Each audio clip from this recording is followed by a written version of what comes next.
Today, I want to break down a really important debate between Mehdi Hasan and Matthew Goodwin, a leading academic in the anti immigration debate.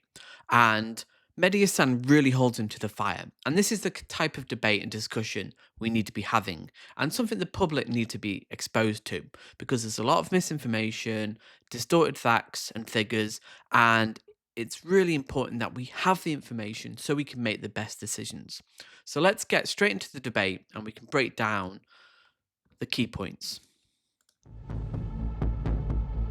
I won't shy away from calling it what it is, far-right thuggery. In the aftermath of riots in the UK, fueled by misinformation about migrants and Muslims, the debate about racism and integration has once again taken center stage. My guest tonight suggests the riots were the result of legitimate anger over too many migrants. His critics say that the author and academic who built his career on explaining the rise of the radical right has now been radicalized by it himself. I'm Mehdi Hasan, and I'll be going head-to-head with the provocative British political commentator Matthew Goodwin. I'll challenge him on his views on immigration and why he thinks that a new woke elite is silencing free speech. I'll also be joined by a panel of experts. Zoe Gardner, immigration policy expert and campaigner for migrant rights. Taj Ali, journalist and historian of British South Asian political activism. And David Goodhart, immigration expert and author.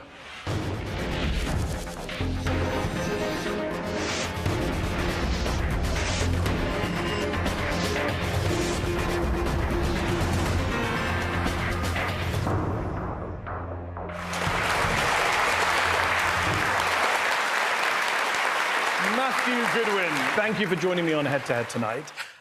You and I have known each other kind of indirectly online through conversations about over a decade now. But your views are very different, I would argue, to what they were when I knew you back in the UK here in 2011, 2012, 2013, when many would say you were a champion of diversity, multiculturalism, immigrants, Muslims. You were calling out the far right. Your critics now say, Matt, that you have become, quote, a part of the right populist movement you once sought to explain, that you've gone native with them, that, quote, instead of writing about the radical right, you've become part of it. So let me start tonight by asking, what happened to you? Well, as somebody once said, when the facts change, I change my opinion. And over the last 15 years, I've become convinced that mass immigration is a failure, one of the biggest disasters in recent public policy. I think the elites in Western countries have fundamentally lost touch with the voters in those countries. And I think that unless we change course quickly, we're going to have some really big problems. A lot of people sympathise with that view, of course. Although over the summer, we saw a very extreme, violent opposition to immigration. The UK saw horrific race riots, sparked by the murder of 3 young girls in the town of Southport. We saw mosques and asylum hotels attacked, police officers attacked, over 1,000 people arrested. In a post for your Substack, you called the people at those riots, quote, ordinary people who feel like they're losing their country and trying to, quote, exercise their voice. It sounded to a lot of your critics that you were justifying those riots, these horrific racist riots. We just had an election in this country in July. That's how you exercise your voice in a democracy, not via rioting when you don't get your way at the ballot box. Well, protest has always been part of our political DNA, and obviously everybody would disassociate themselves from the criminality and the violence in the summer. I certainly wrote about it, I condemned it. But as Mark Easton and other liberal commentators at the time noted, there were also ordinary people protesting about what has been happening to their country. And that isn't just about mass migration, it's also about the breakdown of borders, it's about feeling unsafe in their own community, in their own country. And for people who engage in violence, they should have been rounded up and sent to prison, as many of them were. But there were lots of peaceful protesters at those events as well. And the polling afterwards, Mehdi, was quite revealing. Over 60% of Brits said, yes, I blame the people who engage in violence, but actually 63% said, I blame recent government immigration policy for these protests. And what I was trying to do in that piece is to say, look, there is clearly a lot more going on here than these idiots and morons who are trying to set fire to a hotel or attack a mosque. What we have in this country is a social fabric that is breaking down, and we need to talk about it. There was mixed polling. I mean, YouGov also found that the protests, even the protests were only supported by 1 in 3, Britain's 34%. In fact, only 1 in 6 said that people causing unrest had legitimate concerns. It's interesting that you say you condemn the violence, but in your big Substack post on the riots, you only condemned the violence against the police. You did not condemn the violence against Muslims, Asians, the attack on a mosque in Southport. There was not one word from you about that, and you wrote a 2,000-word piece. Well, I'm sure I did at the time, and I condemn it now. I think nobody in their right mind would say that was somehow excusable. But clearly, what was... I think it's interesting that he doesn't directly condemn it, because as far as I'm concerned, when you don't condemn violence, trying to set fire to a hotel containing asylum seekers, migrants, you kind of indirectly give them permission. And this is how they do it. It's subtle. It's never direct. It's just demonize, inflame people. And people say somehow it's inevitable that people are going to get angry. They're going to start potentially rioting. And there's nothing inevitable about the immigration debate. It's been led by the right-wing media. You need this constant propaganda, constant stories about immigrants, constant fear-mongering. That's how they do it. It's a top-down project to deflect blame from any governments, and he knows exactly what he's doing, and this man is probably making a lot of money. I would not be surprised if he is making a lot of money from having these views, because it sells. It's a great way to get people very upset with the wrong people. was going on there was a bit like during the BLM protests in 2020. We had a national conversation about the legitimate injustices that underpin those protests. It did result in the injury of 30 police officers and lots of unrest in America, as you know better than me. Cities like Portland were largely devastated by protests and anarchism. But yet we still had this mature conversation about what is going on here. But just to be clear, the Black Lives Matter protests were not like this. 90% of the protests in the US, according to one academic study, showed they were peaceful. There was no comparison. Even Priti Patel, not known as a kind of liberal, muesli-eating, sandal-wearing leftist, hardcore right-wing Home Secretary under the Conservatives, said there's a clear difference between that and then. She says what we saw during the pandemic protests, the BLM protests, was protest. This is a complete distinction. This is burning down of places of worship, thuggery, violence, racism. Okay, but the issue is, for lots of... Yeah, right-wing idiots constantly frame as the BLM as like, oh, they're doing this. It's not comparable. It's really not comparable. You've got people who are trying to not be killed by policemen disproportionately, and then you've got people who are like trying to set fire to people in hotels because their lives aren't as great, and they're redirecting their anger, legitimate anger, towards the most vulnerable, which has been a constant propaganda, right-wing, media-driven project for over 100 years. Of people, what these events became was a proxy for this underlying issue that we've never in this country been able to get on top of, which is we promise the British people one thing, which is control and lower migration, and then we do another. Priti Patel's an interesting example. You say she's hard right. I'd say she's the most pro-immigration Home Secretary we've ever had in this country. Now, if you're a Conservative voter in Northern England, you were promised in 2019 lower migration, lower overall numbers, and a high-skill policy. And then the government that you elected gives you the absolute opposite of that, puts everything on steroids and says, to hell with you. You're going to be frustrated and you're going to be angry. I just want to deal with these riots issues, because you say you condemn it now. You didn't condemn it in your post. You even wrote sympathetically, Matt, about a woman who went to prison in the UK because, according to you, quote, she wrote something very offensive on Facebook and you objected to that. Can you tell us what she said? Yeah, she was a full-time carer for her husband, and she wrote something along the lines of they should blow up this mosque, and I think she said something hideous. People. Yeah, blow the mosque up with the adults in sure. it. You don't think that merits a prison sentence? If somebody writes something on social media in their own home, however offensive I might find it, I don't think they should go to prison. That's my personal. Okay, so if it was anyone else, if it's the BLM rioters who were saying exactly the same thing about white people, we should blow up white people's homes, religious areas of religious worship, he would not be saying the same thing.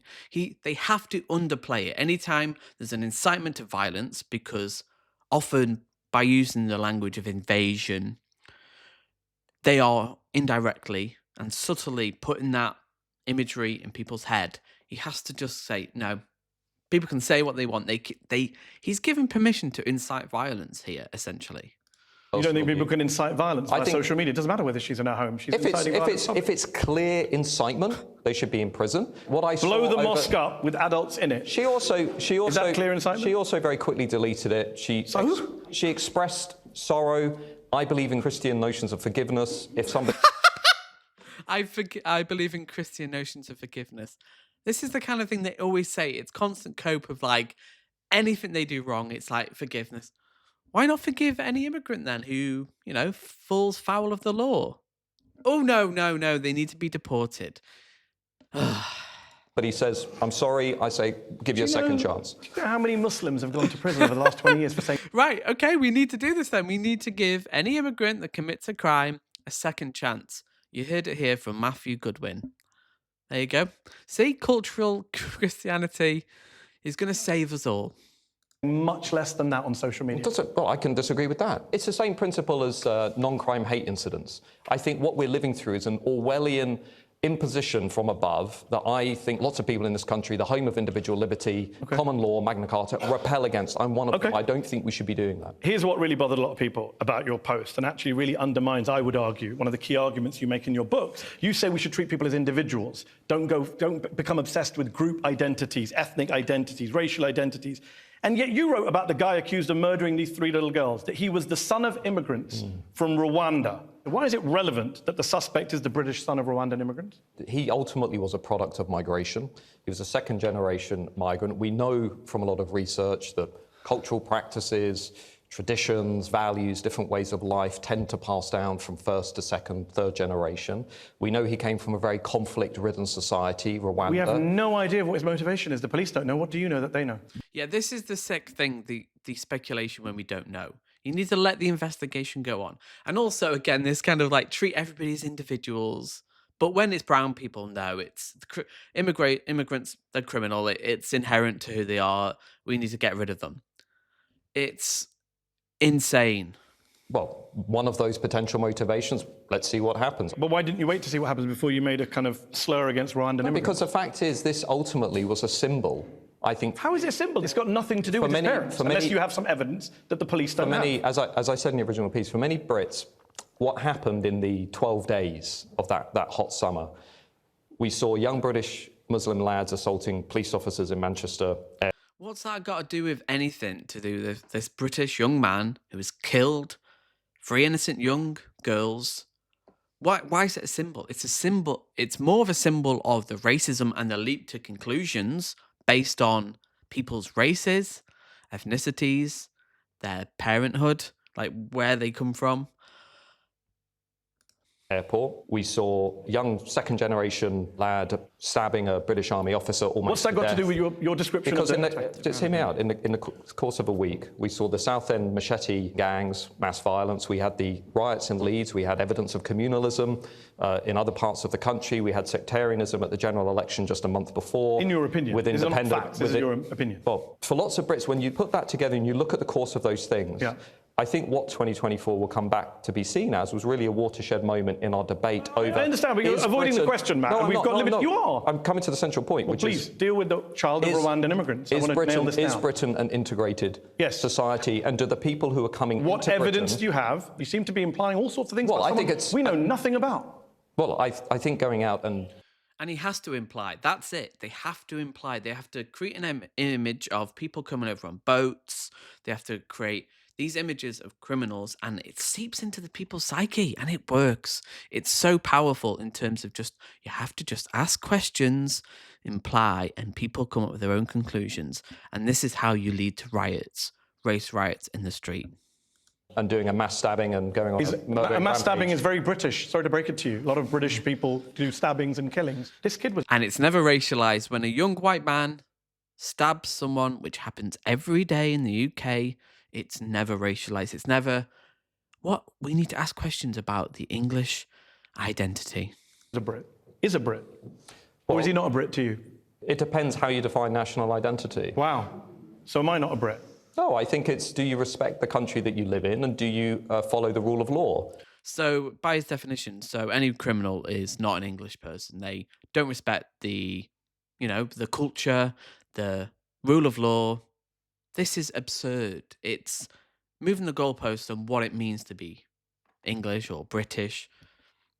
So it's a conditional citizenship. It's not conditional. You just said it depends on whether you respect the country you live in. For somebody who doesn't want to judge people on group identities, why are you bringing up the parents of this kid? Do you have any evidence? We have lots of evidence. You do? Social science has lots of evidence that the second, third generation migrants bring over certain cultural habits, traits, practices. Murder. No, but for example, second generation British Muslims, for example, will express higher levels of religiosity. He wasn't Muslim. That's part of the problem. No, but the underlying point... No, because you're dodging the point here. This guy was the son of Rwandan immigrants, and you cannot explain to this audience why you thought it was relevant to bring that up. I've just explained. Because Muslims bring communal practices. No, I've said I think it's obviously about immigration. He is a product of immigration. That had nothing to do with it, as far as we know. Yeah, there's no evidence. There's no evidence. The reason he did this is because he's an immigrant.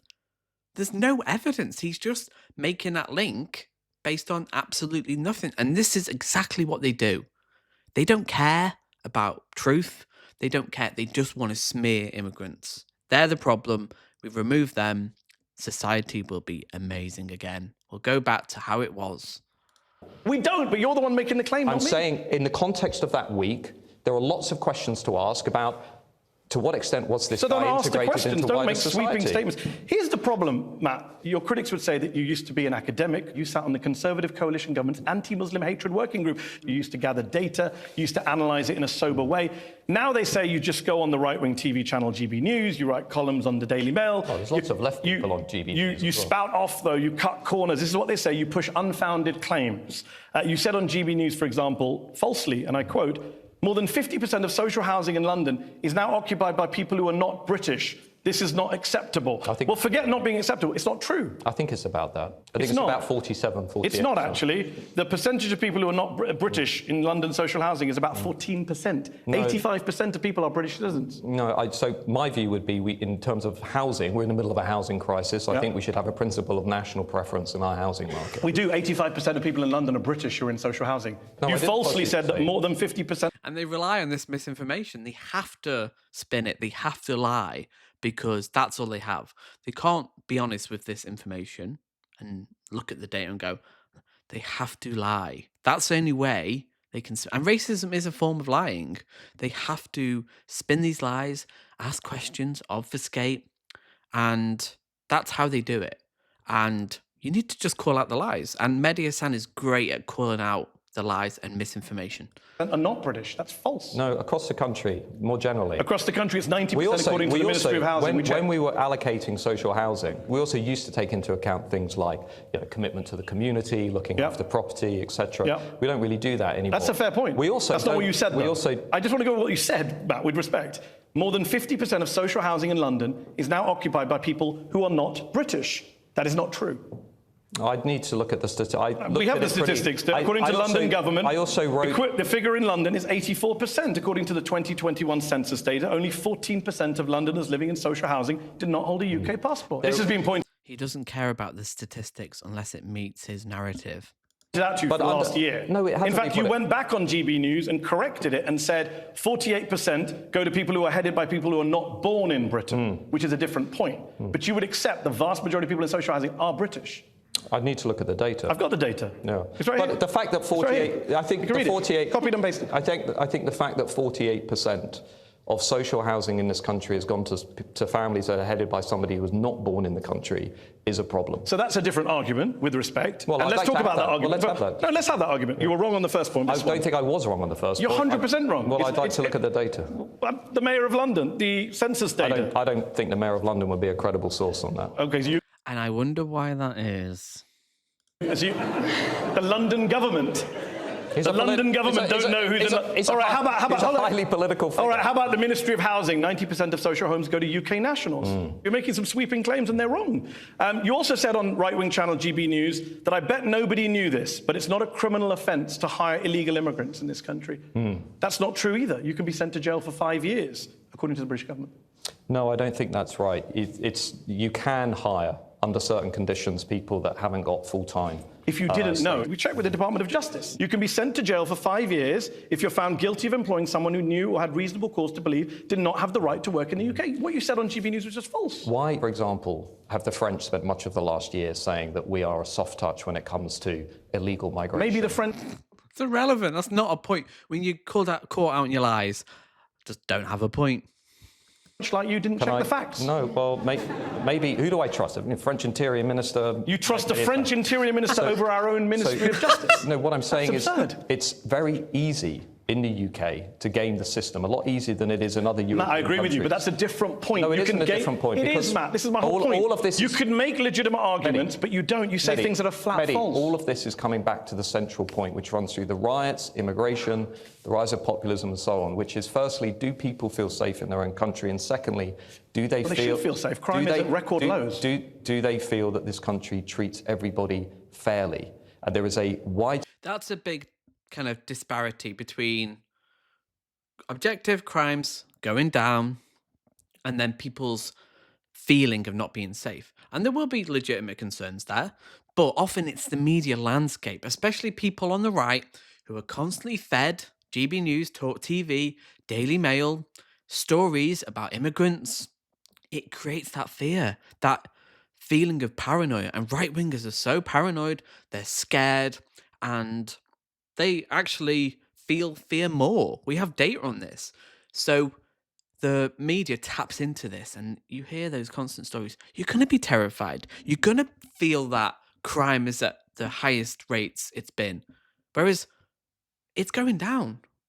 And it's that feeling of a facts argument that we need to really challenge. Widespread perception out there that this country does not treat people fairly. It treats newcomers more... Maybe there's a widespread perception because they see people on TV who are professors giving false statistics about immigrants. I don't think that's... Yeah, and that's really hitting the nail on the head. That's it. That's literally a good majority of the argument on immigration in the UK.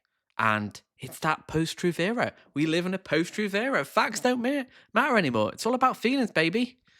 That's true. The ODR last week, as you know, the Office of Budget Responsibility, showed quite conclusively that low-wage, low-skill, non-selective migration of the sort that we're now bringing into this country, largely because of decisions taken under the previous Conservative governments, is costing, for each low-skill, low-wage migrant, £150,000 if they live to the age of 60, £500,000 if they live to the age of 80. Mass migration is not only taking more out of the economy Hold on. You in, just jumped from low-skilled to mass migration. This, again, your critics say No.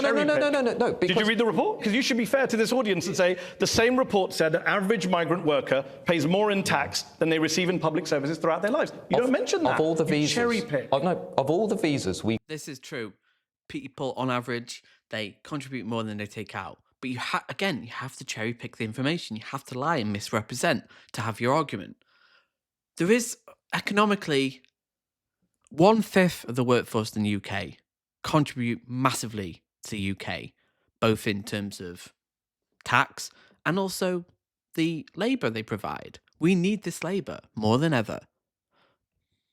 We gave out over the last 2 years. What percentage do you think went to high-skilled workers? I don't know. You can tell me. I don't have to hand. Do you not have the facts? I mean, you're going to tell me, but then you were wrong about social housing, so I don't know if it's going to be correct. 13%. Okay. But the British public want low-skilled workers. You know that, right? No, they don't. Yeah, they do. Ipsos Mori polling from earlier this year. Well, now you're making stuff up. I worked in this field for 15 years. I mean, with respect, February 2024, Ipsos Mori polling, 51% of Brits want more doctors, 52% more want nurses. I'm getting there. A plurality, 4 in 10, want to see more care home workers, and 39%, another plurality, want to see more fruit. 4 in 10. It's not a plurality, more than are opposed. You know what a plurality is, right, Matt? You're a professor. That's true, and we need carers, and people want the carers. But since last year, James Cleverly made it so that dependents can't get visas, 83% decline in applications, whereas we need 150,000 carers. This is self-destructive. It's like Brexit. It's the Brexit debate based on lies, misinformation. And I just hope in a few years, I don't think, maybe I'm optimistic, that people will realise you've been lied to, you've been duped. So I think Britain is a remarkably fair and tolerant country. Where I think we've gone wrong is we've been saying to people, we're going to give you a small amount of high-skill migration that will contribute to things like the NHS, maybe parts of social care, although we should be fixing the social care system ourselves. What we've instead done is we've liberalised the whole system, and we've now brought in lots of low-skill, low-wage migration, which is now taking more out of the economy. So everybody else has to pay more in tax than they would otherwise have to do. I think that's wrong. I think we need to be able to talk about it. I agree, and I think economists do disagree on that. No, they don't disagree. They do, actually. Let's go to our panel. Zoe Gardner is an immigration policy expert, campaigner for migrant rights. Zoe, what's your reaction to what you're hearing from Matt? One of the things that you do is you muddy the waters about what we're talking about. So the last couple of years, yes, we've had historically very high rate of net immigration overall. All the evidence shows that's dropping off a cliff again now. However, you then go straight from that and talk all about small boats, and you call it an invasion. And the threat behind that inflammatory language is always about these big, big numbers.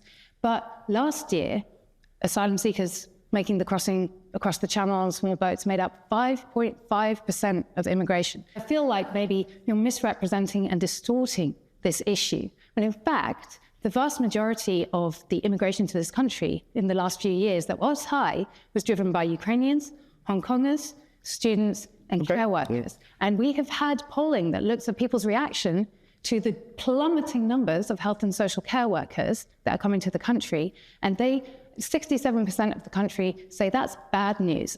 David Goodhart is here. David is head. Zoe Gardner is great at just cutting through the BS and giving the facts.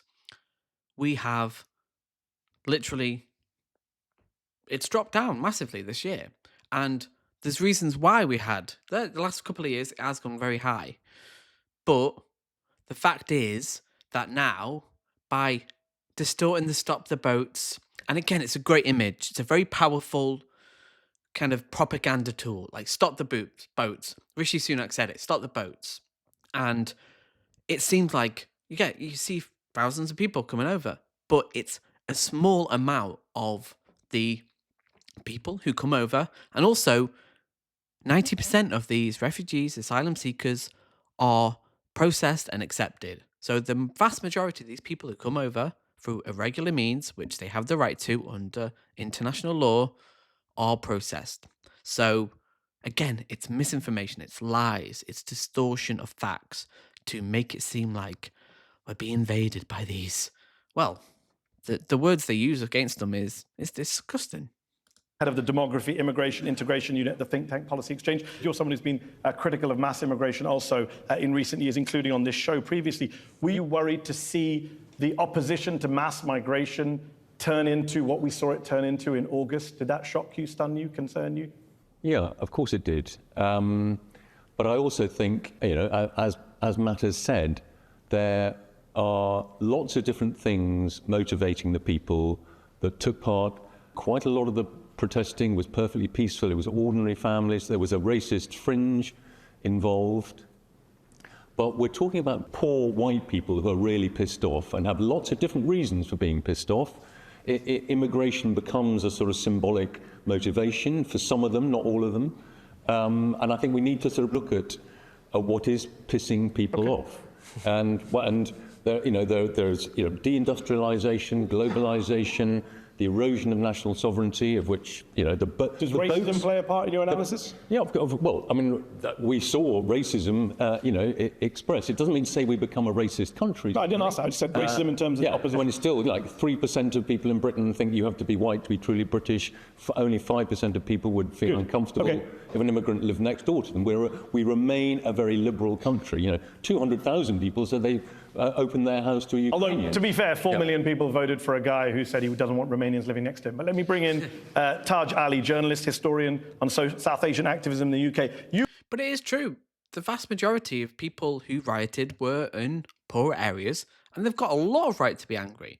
But it's being misdirected and redirected towards the most vulnerable. We need to be going for the wealthy, the billionaires, the people who have the power. It's really that simple. But the right-wing media, Talk TV, GB News, the Daily Mail, the Express, the Sun, the Star, it's the billionaire class who hold the power. And this debate, there's a legitimate debate to be had, but we're not having it. And this is why we need the facts. We need to look at who's coming over and make it obvious that people are lying. People are lying about this, and they've got an incentive to distort the facts. You reported on the riots yourself, I believe. What do you make of what you've heard just now from David and from Matt about Well, I completely agree that we need to be tough on the causes of the riots. And the causes of the riots was racism, Islamophobia, and the demonization of ethnic minority communities. And it's been happening for a very long time. It's true that there are many pissed off white people. I live with those pissed off white people in Luton. I also live with poor Black and Asian working class people who are always ignored from our definitions of what constitutes the working class. They also live in areas that have been devastated. That's a great point, actually. The fact that people's association of working class is the white working class, whereas we know there's plenty of Asian, Black, working class people in the UK whose voices aren't being heard. And it's this racialization of the working class, which really does not help the situation. By deindustrialization, by austerity, and by cuts to public services. They don't go around attacking people who look different to them, or trying to burn down hotels housing refugees, or desecrating graves, or making sure that people like my mum and my sister who wear the hijab feel unsafe. I was hearing stories from people who were attacked on the streets. There was one woman in Belfast who was holding her baby and she was punched in the face. And yes, many of these people do live in very poor parts of the country. And I absolutely believe that we have to tackle the issues surrounding deindustrialization. We need to address material concern. We need to address poverty. And we also need to address radicalization of young white working class boys. And a lot of that radicalization is taking place by people like Tommy Robinson, Nigel Farage, and I'm afraid to say Matthew Goodwin as well. Do you want to respond? It's true. It is true. He's a leading figure because he's got that veneer of academic prestige and authority. He's legitimized it. And it's people like this that actually are the worst. Because Tommy Robinson, most people know he's on the fringes. He's a racist idiot. But it's figures like him which give the, it seems like, oh, he's an academic, therefore. But we're seeing he is informing the public. I think it's very easy just to look at what's going on within white working class communities. I mean, we do forget 1 in 3 Black and minority ethnic voters opted for Brexit. But just look at where the riots were. There's a reason the riots were so intense in Rotherham, because in many of those communities, people had watched the systematic sexual exploitation of young white women at the hands of Pakistani Muslim gangs. So what I'd like to do is just push the morons to one side, go to prison if they try to attack a mosque or if they set fire to a hotel. I'm not interested in those people. Let's just get serious about the social fabric in this country and stop. Of course he's not interested in those people. It just, it doesn't matter about the violence and the racism. No, this is inherent to it. This is what it is. There is an inherent bias towards certain groups of people. So it's very convenient to do that, but we need to take that into account. Start dealing with the underlying issues that we have. Lower migration, fix the borders. You might not like the word invasion, Zoe. The definition of invasion is an unwanted incursion into one's territory. 139,000 people since 2018, some of whom are losing their lives. What about Zoe's point about the boats, though, that you're cherry-picking the numbers again? 139,000. No, but you're obsessed with boats. I saw a photo of you in a boat. Yeah. Right? It's 5.5% of the numbers. Even if we were to stop all the boats tomorrow, you'd still be complaining about the other 94.5%. What's the number one issue in the country right now? Yeah. And why is it's immigration. Why is it? Because we're having a debate over immigration? No, it's because we have never gone through a demographic shift in this country to this degree. Much less positive positions towards migration. You know, when people really hated immigrants and there were scenes of violence like we saw this summer on the streets back in the 80s, back in the 90s, when immigration was at the levels that you claim to want now. The actual truth is hostility to immigration doesn't go up with the rate of immigration. We have the most positive attitudes towards immigration in this country that we've ever had. I agree. Isn't it true that actually the people who are concerned about immigration are not concerned because of the numbers, they're concerned because of people like you? She's literally nailed the whole argument in one, literally couple of minutes there. It's so important. The fact that when immigration was at lower levels, the tens of thousands throughout the 80s and 90s, people were still concerned. You had Thatcher, who was really getting close with the National Front, and the same rhetoric was being employed. So it's not about the levels, it's about the fact there's any coming anyway. So it doesn't matter if, let's say, the Tories in the last 14 years had brought down immigration to the tens of thousands, we would still be having this debate. It wouldn't not be enough. There'd be something else. Fascism and far-right ideology needs a constant enemy. So if it wasn't the immigrants, it'd be trans, whatever it is. So the idea that the less immigrants has less kind of fear and you have less debate about immigrants is empirically not true. And it's really figures like Matt Goodwin, Trice, Rupert Lowe, Farage, Tommy Robertson, they create the coordinates, they create the parameters of the debate. So it's not inevitable. None of this is inevitable, the debate about immigration. It's really not. It's a neutral thing, really, immigrate. Like trade, it's a neutral thing, but it's used to weaponize. It's weaponized as a means to attack a certain demographic because capitalism is not doing so well. So do you go for the capitalist? Do you go for the billionaire, the ruling class? No, you go for the lowest. And this is what we've seen throughout history in the last 100 years. Nothing is new. We're out of time for this half. I want to give Matt the last word before we go to a break. Yeah, look, I think we need to understand that 139,000 people entering the country illegally, breaking the law, is a problem. For many people in this country, we have a sense of fairness and fair play. And if you violate that, people get very concerned about it. You want to get rid of populism? Strengthen the borders, get people to come through legal routes. It's not that difficult. There aren't many legal routes for asylum seekers. We will have to take a break at this point. In part 2 of the show, I'll be talking to Matt Goodwin about his provocative thesis in his book about who really runs Britain, who really is influencing the direction of travel. Stick around for part 2 of Head to Head.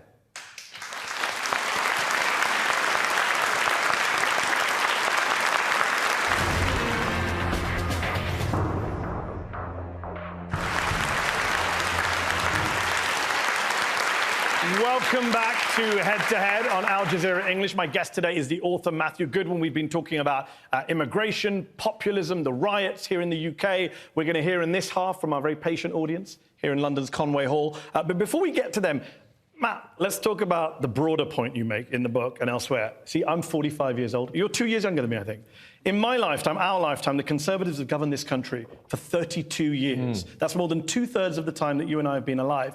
But according to you, we've been governed by a liberal elite for 50 years. What are you talking about? Yeah.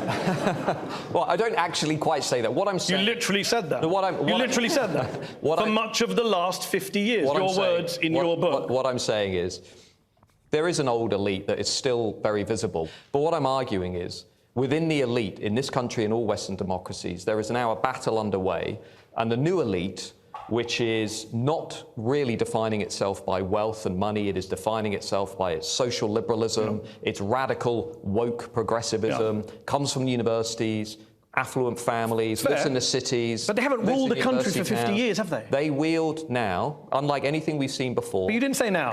You said much of the last 50 years. The creative industries, the universities, production, television, publishing, they've amassed immense cultural power. I'm not disputing the cultural power. I'm saying changing the national conversation. But not for the last 50 years. That's just wrong. Margaret Thatcher was Prime Minister. It depends. I mean, Daniel Bell was writing in the 1970s, an academic, but and there was no elite running this country that was a liberal elite in the 80s. Not true. What he said is the elite class, this is an important point, unlike the old elite, today's elite derive their status by denigrating their own country, denigrating the West. They derive their status by saying, actually, I am institutionally Hold on. Are you in the new elite? Are you in the new elite? I would say I'm a renegade member of the university class. That's what I would say. But you're not in the new elite? Well, my family are working class. But are you in the new elite? I don't really think so. Because you just said the new elite denigrate this country. I saw a tweet from you where you said London's a hole. Well, sounds like you're the one denigrating the country, not the social I hate to class. break the news, but London is not the country. London is the capital city of this country. I've been coming in and out of London for 40 years. Fair enough. You and I both know London is not what it used to be. I think... What does he mean by that, I wonder? What racist dog whistle is he employing there? But that's the thing. They always say, like, oh, you're attacking, denigrating the UK. They do it constantly. They're constantly attacking people in the UK. But again, it's okay for them, not for us.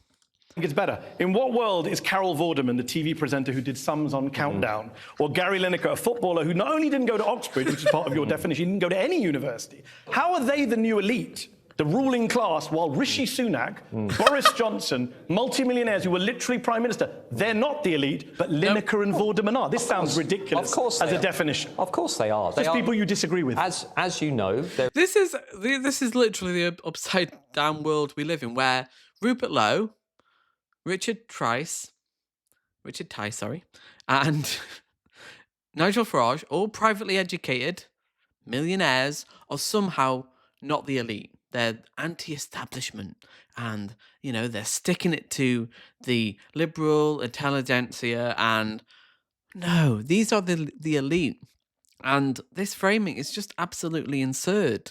Like the idea that the billionaire elite, the capitalist class, are losing power. No, they've got the real power, the money, the capital, the means of production. It's so wild.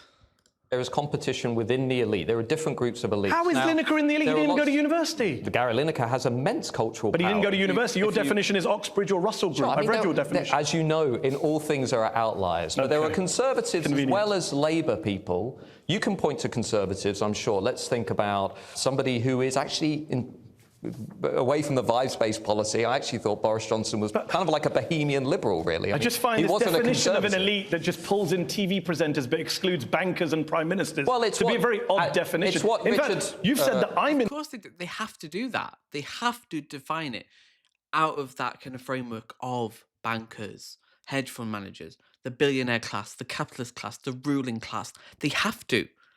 Because then it seems like they're the victims. They're on the defense. It's the Hollywood. It's the cultural, woke elite that are controlling everything. In the new elite. Yeah, I read your Sun piece. Yeah. You said, I'm in the new elite, which is hilarious because out of the two of us, you're the guy who has sat on government commissions. You're the guy who dances with politicians at parties. You say on your website that you've privately briefed prime ministers and presidents. You've been invited to speak at the US State Department, the European Commission, Google, Deutsche Bank, UBS, JP Morgan, Rothschild, Trilateral Commission, and Goldman Sachs. I haven't been invited to speak at any of those places. So how am I the elite and you're not? Well, firstly, as you know, we don't share the same sets of values, and I would argue your values reflect this new elite. So now you're defining elites based on just people you disagree with, which I said 2 minutes ago. It's not based on any kind of actual life experience. I think you derive a sense of moral righteousness, a sense of grandiosity. As do you. Both of us do as opinion formers. By projecting a set of socially liberal, radically progressive values. You're quite sceptical of, let's say, Western nations, history, and so forth. And I think in the axis of elite... Yeah, we're allowed to be sceptical of genocide, colonialization, murder, rape. What's wrong with being sceptical about these things? Competition, your group are winning at the moment. I think they are accumulating lots of cultural power. Really? But how come you're the one who's speaking at Goldman Sachs, JP Morgan, UBS, Rothschild, Deutsche Bank? That's not elite. Those are not the elite. I love the way you just airbrush the financial elites, the people with all the money from any discussion. No, very convenient. I'm very critical of some of those people. Then why are you speaking at all the banks? If you want to understand why so many people in the West are turning to Trump, are turning to Le Pen, are turning to the AfD, are turning to Nigel Farage, I'll give you one reason.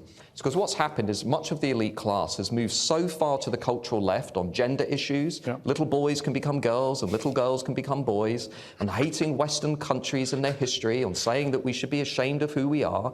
Most voters do not think like that. So what I'm arguing is if the elite class wants to stop this populist rebellion, they need to get back in touch. And I'm saying to you that your elite class definition is nonsensical. People. You are a Reform Party supporter. You mentioned Farage, just to be clear. This is the most elite party in the UK, cosplaying... Well, I'm not actually a member of the Reform Party. You literally told people to vote for Reform. I think Reform is a vessel, it's a vehicle... But you told people to vote for Reform, Matt. There's no point backing away from what you did. You told people to vote for Reform. It's the most elite party in the UK. It has 5 MPs. 4 of the 5 Reform Party MPs are Richard Tice, private schoolboy, multimillionaire CEO. Nigel Farage, private schoolboy, city trader. Rupert Lowe, private schoolboy, investment banker. James McMurdoch, investment banker. I found your elite, Matt. They're called the Reform Party. It's also... I mean, they are. Very good.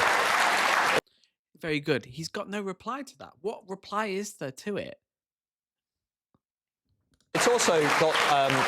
they are, aren't they? The Reform Party's also got a more working class electorate than the Labour Party. What about the people in Parliament? Of course they're elite. Of course they're elites in the party. Finally, we can agree. But it's not, Right. as you know, politics in this country is broken. Both of the big parties are not speaking to the values of ordinary people. Your definition of ordinary people is different to mine. Let's go to the panel who are waiting patiently. Zoe Gardner is an immigration policy expert, campaigner for migrant rights. Zoe, do you recognise this idea of a new elite shaping the national conversation? What do you think? Well, I think you hit the nail on the head, didn't you? Because he's excluding everybody with real financial and political power from his definition of the new elite. The reality is that almost in the entirety of our media ecosystem in the UK is owned by literally a small handful of billionaire men, right? One example would be Paul Marshall. He's the majority share owner of GB News, your spiritual home. He just bought The Spectator magazine. But all of us ordinary people have felt the pinch, have felt that we're getting poorer. He's now a billionaire. And he has been shown to share really radical extremist and nasty racist content online. He is the type of person who has the real power to set the agenda of the narrative in the UK. What you're talking about, the idea that the left sets the narrative on migration in the UK, it's just not realistic for anybody who's opened a newspaper in the last 40 years. I'm going to bring in both other panelists and get you to... This is so true. They literally have created an environment through the Daily Mail, right-wing media, Rupert Murdoch. They lead the debate, and you can't underestimate the power they have. I mean, the Sun is hemorrhaging money, but the cultural impact and cultural power it has to spread the message Murdoch wants is immense, and it reaches people. And the repetition, the constant immigration bashing, it seeps into people's unconscious. That's how it works. It's always worked like that, and it always will. And they have the power. They have the media backing billionaires. Respond to all three. David Goodhart is the founder, former editor of Prospect magazine. He's now at the Policy Exchange think tank. David, you've written about elites as well in the past, if I remember correctly. I know you live in London. You went to Eton. You studied at what is now a Russell Group University. You've had an influential role in the media. Do you think you're a member of the new elite or the old elite? Well, kind of like you two. I'm a kind of mixture of the two. I mean, you're private school and Oxbridge, I am. If I'm right. Matt is a more kind of meritocratic figure than you in many ways. I mean, I wrote a book a few years ago called The Road to Somewhere, in which I talked about the people that see the world from anywhere and the people that see the world from somewhere. And I think that is quite an important, quite useful sort of social psychological way of looking at populism. But you didn't answer my question, though. The anywheres are a minority, overwhelmingly highly educated, mobile, believe in openness and autonomy. Somewheres tend to be much more rooted. Their identities are much more connected to place and group, so they're much more discomforted by radical change. And both the worldviews, the more liberal worldview of the anywheres is perfectly decent and legitimate, as is the worldview of the somewheres. The problem is the anywheres have been over-dominant in our society for the last 30 years. Taj, you were with Tribune magazine. You're on the left of politics. Matt thinks the left is cultural left, dominant, powerful. Do you, A, agree with that? And B, what do you make of the argument that Zoe mentioned as well about it's the billionaires who are getting away with not being scrutinised while we focus on Gary Lineker and When we Harold talk Warden? about elites, we're talking about class here. We're talking about people struggling to put a roof over their heads, money in their pockets, food on the table. That's what annoys people about the elites, that there is one way of living for them and one way of living for the over 160 billionaires in this country that have a lot of money. Now, if you want to tackle elites, why are we not talking about taxing the rich? Why are we not talking about redistribution? Why are we not talking about investing in many of those communities We that are are still talking about rioting? taxing No, the we're rich. talking about We're talking culture about Matt wars tonight. because I we think don't it's want to questions to talk Matt. about class. We would rather talk about culture wars. We'd rather try and play this game of division and the blame game, rather than dealing with the central issue that for many, many years, we have seen a lack of investment in working class communities. So the wealthiest in society are getting away with a lot, and we're not holding them to account. I want to tackle the elite as much as everyone else, but that's not what we are talking about. So Zoe... Yeah, true. Inequality, that's the central thing we should be focused on. All roads, criminality, depression, so many social ills come from inequality. And they don't want to talk about it. How convenient. They want to talk about immigration. And for Matt, Zoe and Taj, are both suggesting that you are focused on culture wars, not redistribution of wealth, and it's partly to protect people like Sir Paul Marshall, who own GB News, that you appear on. You don't talk about him as an elite member. Yeah. Well, firstly, I would disagree with the characterisation of Paul Marshall, who I do know, and he doesn't. Is he not a billionaire? He doesn't share those views that you. He did on social media, Matt. You know this. He's shared Islamophobic tweets on social media. I think David hit the nail on the head when he said the problem we have today is that the elite that I'm talking about represent about 20% of the country. If you look at the British Social Attitude Survey, people tend to forget this in London. Only 20% of Brits are strongly and consistently liberal on lots of issues. Yet if you were to look at the national conversation or the policies that are passed... Come on, Matt, you're cherry-picking again. The vast majority of the public agree with what Taj just said. They support redistribution. I'm just going to come to that. Public ownership. I'm going to come to that. Those overwhelmingly reflect the liberal priorities of this new ruling class. The issue... That is actually true. I remember a report that looked at kind of Corbyn versus Boris Johnson policies blind in 2019. And most people do want redistribution, nationalisation of rail, water, utilities. People are actually more radical. They want to tax the wealthy, but they're simultaneously being told that, no, it's the politics of envy. You don't want this. You don't want this. No, people are fairly progressive on trans issues, immigration. They, want better lives. They don't want to be, poor. They want to be able to feed their families. This isn't difficult stuff. But for him, it's all about, immigration. That's the real cause of our distress in the UK. It's immigration, all about immigration. And I agree with everything Taj said, actually. If you read this book, I'm very critical of things like Thatcher's economic legacy, for example. But there's a difference. The new elite are also advocating beliefs because of their class. Instead of deriving status from money and wealth, they now derive their status from these luxury beliefs like, let's preach radical gender ideology to children. Let's defund or scale back the police, or let's have loose, open... Look, I hate this phrase, luxury beliefs. The fact that we just can't give trans rights, trans people dignity. We can't respect their needs, specific needs, medical. The fact that they need their own specific care, gender-affirming care. Oh, it's a luxury. They said this. They say this about everyone. They say this about everyone. The enemy of the hour. They say the same old things. It's not luxury. It's just basic human rights. Borders. Let's go to our audience who've been waiting patiently here in London's Conway Hall. Raise your hands if you'd like to come in and ask a question. We're going to go to the lady here in the front row in the dress. I just want to ask, why do you keep using words such as invasion when you refer to migrants, when you're fully aware about the incendiary impact that it has? Yeah. I think, as I said, I think a definition is an unwanted incursion into somebody's territory, and I think that's what's happening. People asking for asylum are invading Britain? I think they're breaking the law. I think they're Matt Goodwin of 10, 12 years ago, who I knew, he would have been disgusted with this language. As you know, under Tony Blair and New Labour, there was a very realistic, pretty tough position on illegal migration and a broken asylum system. I have moved slightly over the last 15 years, but nowhere near as much as the ruling class in this country. But you're using the language of the far right, Matt. That's what I'm asking you about. I don't personally think I'm using the language of the far right. That doesn't matter. You are. This is the language they use. This is invasion. This is very provocative far right talking points. And he's very part of that. Luxury beliefs, woke, liberal elite. This is the same language they use. Reference to a film that I made called How to Stop the Invasion. And the reason I did that is because I wanted to say to the British people, OK, if you actually want to solve this, there are 3 things you need to do to solve it.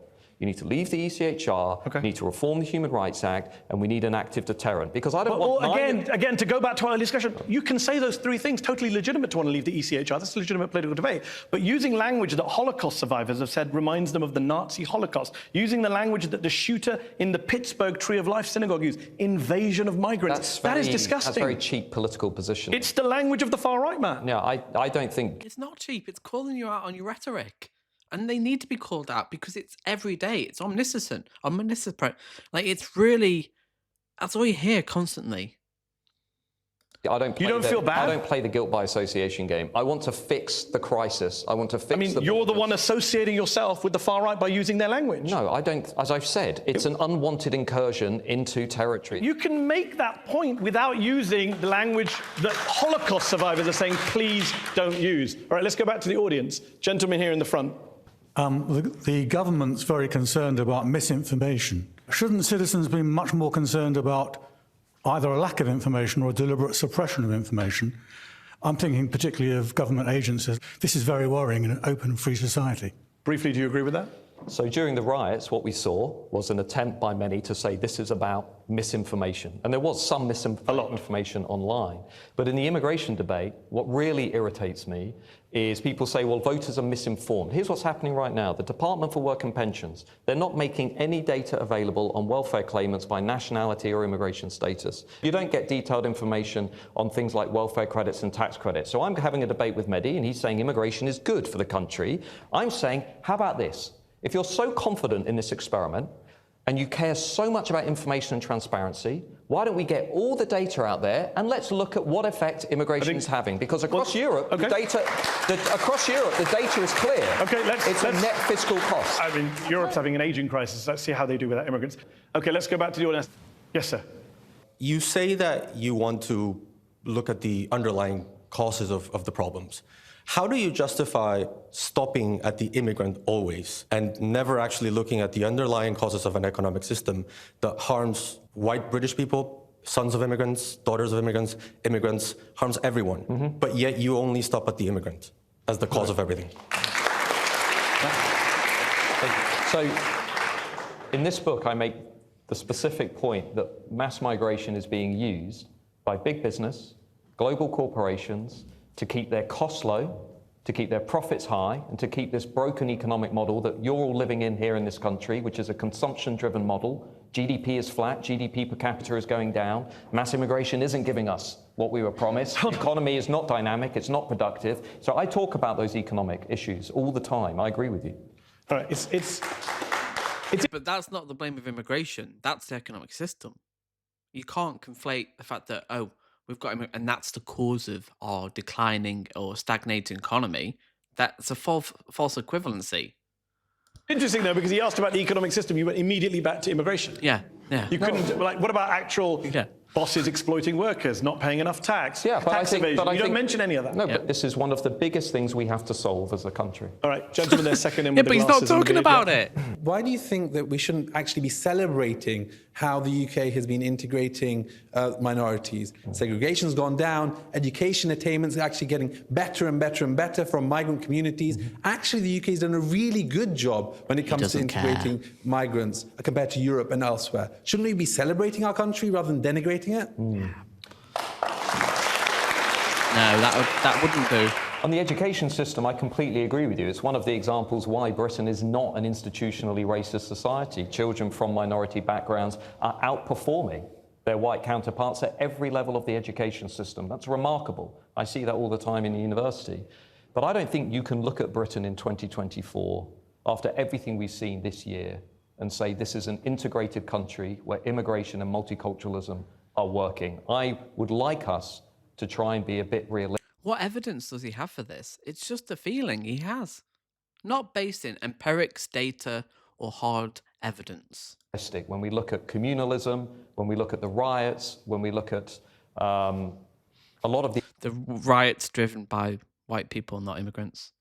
The evidence, I would dispute your claim that segregation is going down. I think there's a lot of research to suggest it's going up. I was struck by Ed Hussein's book, Among the Mosques, where he made a very important point. He said if you're a young British Muslim in parts of this country, and he turned up unannounced at mosques across the country, he said you can go your whole day without ever really interacting with the white British majority. I don't think that should happen in this country. Okay. All right, let's go back to the audience. Lady, fourth row back here. You talk about a policy of mass immigration, but you seem to conflate all forms of immigration together, often focusing around the small boats rather than all the different forms of immigration. We have an ageing population, we have a decreasing work age population that we need to support. Work visas, 60% of those are going to the health sector, which I think most people recognise as no need. So what would your response to that be? Yeah, I mean, on the economics of mass migration, I think that the case is falling apart very rapidly. If you look at the evidence from Denmark, the Netherlands, Sweden, Finland, now the UK, we have not had controlled migration. It's gone the opposite. Net migration was 250,000 in 2010. It's now about 700,000. We've had the most pro-immigration governments that Matt, again, you're cherry picking. The 700,000 was to do with specific factors, not every year. Yeah, in fact, the ONS is predicting it's going to go down in coming years. No, both the OBR and the ONS assume now ongoing we're going to have net migration of between 300,000 and 400,000. But not 700,000, But which is what you just told as the you know, audience. but historically, those are still very large numbers. I'll give you just one stat. She's asking about specific types. Yeah, no, I'm saying what we mainly now have, largely thanks to Boris Johnson and the Conservative government, is very costly forms of low-wage, low-skill migration. And by the way, on the ageing point, this is an important point. On ageing societies, let me ask you one question. Briefly, and then we're going to move on. Why has Canada, liberal, super woke Canada, changed its mind on mass immigration? Why has it done that? Because it's realised what everybody else is realising. We're creating a population trap. Our populations are growing so quickly, they're exceeding the capacity of the state to provide basic public services. Hold on, I've got to go back to the audience, David. Lady there, yes. Matt, aren't you targeting certain religions and certain races when you talk about your opposition to mass migration and immigration? Who would you think that I'm targeting? No, you tell me who you're targeting. I'm very supportive of Hong Kong migration. I'm supportive of Ukrainian migration. I'm supportive of high skill. You're not supportive of Afghan asylum seekers coming from Afghanistan, a country we wrecked? I don't particularly. My issue, what I'm trying to say is. You can't answer that one. I think if we had net migration at around 100,000. And it was high skill. I don't really care where it comes from. It was high skill. But the British public don't want just high-skilled immigration. They do. No, that's not true. I gave you the Ipsos numbers. People want more fruit pickers. Cherry picking, Mehdi. I gave you the Ipsos number. They want more fruit pickers and they want more care workers. Low-skill migration is always the most unpopular form of migration. In abstract. I don't necessarily Well, the beauty of the polling you do, Matt, is you say, do you not like immigration? Everyone says no. And then you go through the categories. Everyone says, no, actually, I want all those people. That's the irony. Health migration. That is true. On average, at the moment, because of the kind of atmosphere, people want lower immigration. And then you look at the specific ones that are like, well, no, we need more doctors, we need more nurses, we need more carers, we need more fruit pickers, people want more immigration, but they're being told they don't. And there's that kind of cognitive dissonance. Might be popular, but it is an absolute scandal. It is. 35% of NHS doctors were trained abroad, many of them in poor countries that desperately need those people. Most other European countries train their own doctors and nurses. We do not. We suck them out of poor countries. It's an absolute scandal. David, I agree with you. Absolute scandal. We should train more. Yeah. We should raise more taxes off the rich folks to pay for it. Absolutely. All right, let's go to the gentleman in the beard there who's been waiting a Public while. school boys like you, yeah. Yeah, happy to pay more tax. Thank you, Mehdi. Just 2 points. It's not illegal to claim asylum under international law. True. And secondly, I'm from Afghanistan. I know what an invasion is. And the question that I like to ask... Yeah, they don't talk about that. The question I was going to ask as a citizen and as a former refugee, I like to see sensible and workable policies and laws dealing with refugees and migrants. And after the recent riots, I think using the language of dehumanization and scapegoating and demonization hasn't worked. And I think you have a responsibility to actually encourage people to be tolerant. I feel like we need to be more compassionate in dealing with the subject of refugees and asylum seekers. Come back to, obviously.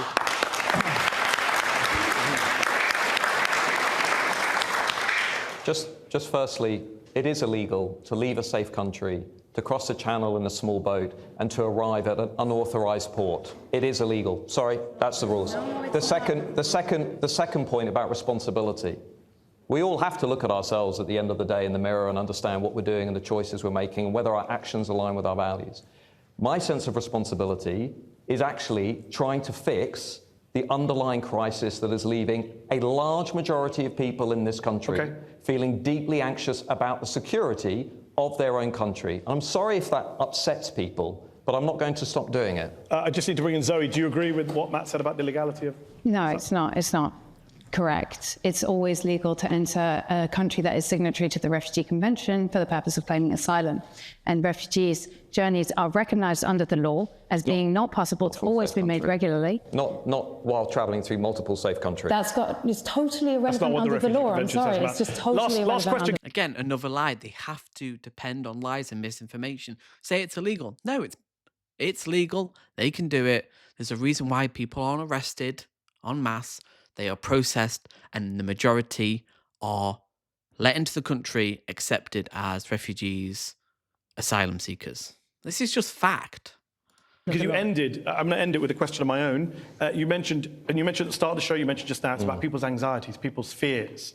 And I think where we differ is I think you're helping to generate some of those fears and anxieties. And I really do wonder, listening to you tonight, how much the old Matt Goodwin would have liked the new Matt Goodwin. Because just over a decade ago, you warned that, quote, Matt Goodwin warned, more and more voters are moving from the mainstream to the margins, guided by a toxic and, to be frank, nasty group of opinion makers in our society who appear to relish sowing the seeds of xenophobia, protest, and division. Was that you describing yourself a decade in the future?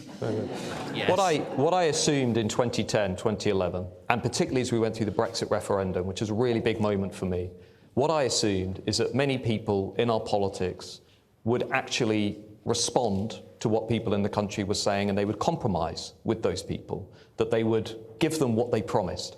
Lower migration, strong borders, a sense of control over the country.